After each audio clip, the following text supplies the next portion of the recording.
ನಮಸ್ಕಾರ ಎಲ್ಲರಿಗೂ ನನ್ನ ಚಾನಲ್ಗೆ ಸ್ವಾಗತ. ಏನಪ್ಪ ಇವತ್ತಿನ ದಿನ ಕುಕಿಂಗ್ ವಿಡಿಯೋ ನೋಡಿಸ್ತಾ ಇದ್ದೀನಿ ಅಂತ ನೀವು ಅಂದ್ಕೊಳ್ತಾ ಇದ್ದೀರಾ. ಬನ್ನಿ, ಇವತ್ತಿನ ದಿನ ಒಂದು ವಿಶೇಷತೆ ಇದೆ ಹಾಗೂ ಇವತ್ತಿನ ದಿನ ಒಂದು ವಿಶೇಷವಾಗಿರುವಂತಹ ದಿನ. ಇವತ್ತಿನ ದಿನ ನಮ್ಮ ಮನೆಯಲ್ಲಿ ಹಬ್ಬದ ಅಡುಗೆ, ನಮ್ಮ ಮನೆಯಲ್ಲೇ ಅಂತ ಅಲ್ಲ, ನಮ್ಮೂರಲ್ಲಿ ಪ್ರತಿಯೊಬ್ಬರ ಮನೆಯಲ್ಲಿ ಕೂಡ ಇವತ್ತಿನ ದಿನ ಹಬ್ಬನ ಆಚರಣೆ ಮಾಡ್ಕೊಳ್ತಾ ಇದ್ದೀವಿ ನಾವು.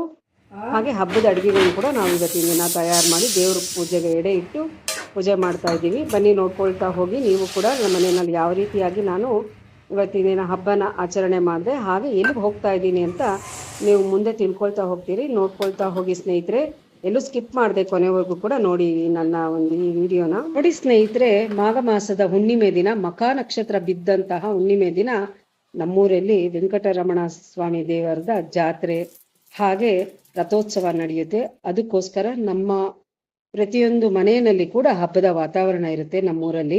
ಈ ರಥೋತ್ಸವದ ಅಂಗವಾಗಿ ನಾವು ವಿಶೇಷವಾಗಿ ಬೆಳಗ್ಗೆಯಿಂದ ನಾವೇನು ತಿನ್ನೋದೇ ಇಲ್ಲ, ಒಂದೊತ್ತು ಆಚರಣೆ ಮಾಡ್ತೀವಿ. ಹಾಗೆ ಮನೆಯಲ್ಲಿ ಮಾಡಿರುವಂತಹ ಸಿಹಿ ಅಡುಗೆಗಳನ್ನ ದೇವ್ರಿಗೆ ಎಡೆ ಇಟ್ಟು ಕಾಯಿ ಹೊಡೆದು ನಾವು ಪೂಜೆ ಮಾಡ್ತೀವಿ.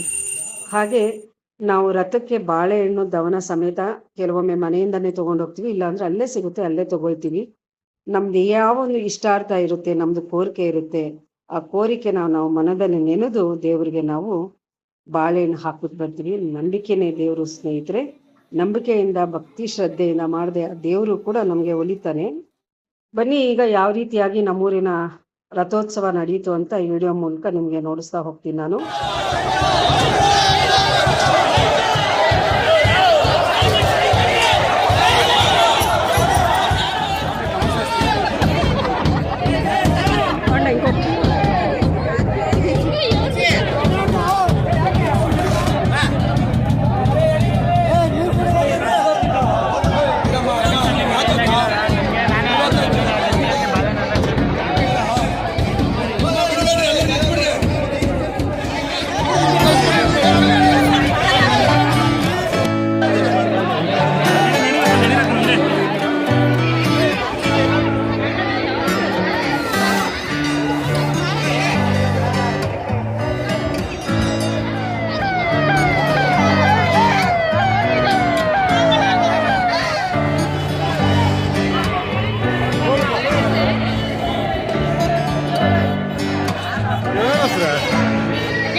ದೇವಸ್ಥಾನದ ಬಗ್ಗೆ, ವೆಂಕಟರಮಣ ಸ್ವಾಮಿ ದೇವಸ್ಥಾನದ ಬಗ್ಗೆ ಎರಡು ಮಾತುಗಳನ್ನ ಹೇಳೋದಾದ್ರೆ, ಇದು ಸಾಕಷ್ಟು ವರ್ಷಗಳ ಇತಿಹಾಸದ ಇದಕ್ಕಿದೆ. ಅಂದ್ರೆ ತುಂಬಾ ಹಳೆಯದು ದೇವಸ್ಥಾನ ಇದು. ಸಹಸ್ರಾರು ಭಕ್ತರನ್ನ ಇದನ್ನು ಒಳಗೊಂಡಿದೆ. ಹಾಗೆ ಈ ದೇವಾಲಯ ಕ್ರಿಸ್ತಕ 1770ರಲ್ಲಿ ಹೈದರಾಲಿ ಕಾಲದಲ್ಲಿ ಅರುಣಾಚಲ ಪಂಡಿತ ಎಂಬವರಿಂದ ನಿರ್ಮಿತ ಆಗಿರೋದು ಅಂತ ಮಾಹಿತಿ ಇದೆ. ಹಾಗೆ ಈ ದೇವಾಲಯವು ಇಂಡೋ ಸಾರ್ಸನಿಕ್ ವಾಸ್ತು ಶೈಲಿಗೆ ಸೇರಿದೆ. ನೀವು ನೋಡಿದಂತಹ ವೆಂಕಟೇಶ್ವರನ ಮೂರ್ತಿ ಇದು 6 ಅಡಿ ಇರುವಂತಹದ್ದು. ಇದು 1977ರಲ್ಲಿ ಪ್ರತಿಷ್ಠಾಪನೆ ಆಗಿದೆ. ಇದು ಮುಜರಾಯಿ ಇಲಾಖೆ ಮತ್ತು ಭಕ್ತರ ಮಂಡಳಿಯಿಂದ ಪ್ರತಿ ವರ್ಷ ಮಾಘ ಮಾಸದ ಹುಣ್ಣಿಮೆ, ಮಖ ನಕ್ಷತ್ರ ಬಿದ್ದಂತಹ ಹುಣ್ಣಿಮೆ ಎಂದು ಈ ದೇವಸ್ಥಾನದಲ್ಲಿ ಬಹು ವಿಜೃಂಭಣೆಯಿಂದ ರಥೋತ್ಸವ ನಡೆಯುತ್ತೆ ಫ್ರೆಂಡ್ಸ್. ಸಹಸ್ರಾರು ಮಂದಿ ಸುತ್ತಮುತ್ತ ಇರುವ ಹಳ್ಳಿಗಳಿಂದ, ಬೆಂಗಳೂರಿಂದ ಆಗಿರ್ಬೋದು, ಆನೇಕಲ್ಲಿಂದ ಆಗಿರ್ಬೋದು, ಹಿಂದೂಪುರಿಂದ ಆಗಿರ್ಬೋದು, ಈ ರೀತಿಯಾಗಿ ಸುತ್ತಮುತ್ತಲ ಊರುಗಳಿಂದ ತುಂಬ ಜನ ಇಲ್ಲಿದೆ ಈ ದೇವಸ್ಥಾನನ ಈ ಒಂದು ರಥೋತ್ಸವನ ನೋಡೋಕ್ಕೆ, ಆಚರಣೆ ಮಾಡೋಕ್ಕೆ ಬರ್ತಾರೆ. ಮೋಸ್ಟ್ಲಿ ನಾವು ತೇರಿಗೆ ಬಾಳೆಹಣ್ಣು ಹಾಕ್ಬಿಟ್ಟು ಬಂದಮೇಲೆ ಈ ರೀತಿಯಾಗಿ ದೇವ್ರ ಮನೆ ಮುಂದೆ ನಾವು ನೆಲದ ಮೇಲೆ ಊಟ ಮಾಡೋ ಅಭ್ಯಾಸ ನಮಗೆ. ನಂಬಿಕೆನೇ ದೇವರು. ನೀವು ಕೂಡ ಯಾರಾದರೂ ಈ ರೀತಿಯಾಗಿ ಆಚರಣೆ ಮಾಡ್ತಾ ಇದ್ರೆ ಕಮೆಂಟ್ ರೂಪದಲ್ಲಿ ತಿಳಿಸಿ ಫ್ರೆಂಡ್ಸ್. ನೋಡಿ ಫ್ರೆಂಡ್ಸ್, ಇದೊಂದು ಇವತ್ತಿನ ವಿಡಿಯೋ ಆಗಿತ್ತು. ಈ ವಿಡಿಯೋ ನಿಮಗೆ ಇಷ್ಟ ಆಗ್ಬೋದು ಅಂತ ನಾನು ತಿಳ್ಕೊಳ್ತೀನಿ. ಇಷ್ಟ ಆಗಿದ್ದಲ್ಲಿ ಲೈಕ್ ಮಾಡಿ, ಶೇರ್ ಮಾಡಿ, ಹಾಗೆ ಕಮೆಂಟ್ ಮಾಡಿ. ಹಾಗೆ ಮುಂದಿನ ಇನ್ನೊಂದು ವಿಡಿಯೋದಲ್ಲಿ ನಿಮ್ಮನ್ನು ಭೇಟಿ ಆಗ್ತೀನಿ. ಅಲ್ಲಿವರೆಗೂ ಎಲ್ರಿಗೂ ನಮಸ್ಕಾರ.